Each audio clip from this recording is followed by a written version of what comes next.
Le canal du Midi, victime de la sécheresse hivernale inédite que traverse la France. Alors que le mois de février devrait être le plus sec depuis 1959, la Société des voies navigables de France a décidé de différer la remise en eau complète de certains tronçons du canal du Midi au 15 mars afin de reconstituer au maximum les réserves d'eau. Reportage pour Europe 1 à Revel, en Haute-Garonne, de Benjamin Peter. Se donner une quinzaine de jours avant de remplir les biefs, ces tronçons entre deux écluses en espérant qu'il pleuve, c'est l'objectif. Il faut dire que la situation est préoccupante.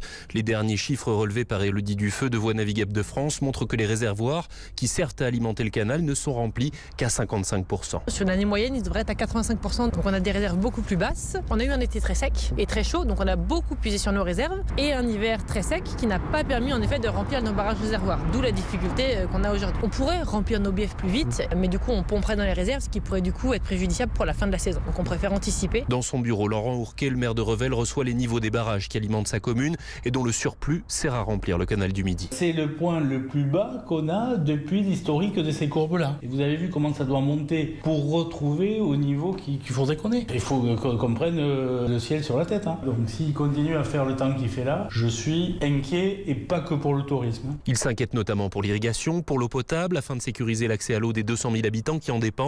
VNF a donc également décidé d'orienter 50% de l'eau qu'il capte en amont pour alimenter le canal vers les réserves en eau potable. À Revel, Benjamin Peter, Europe 1.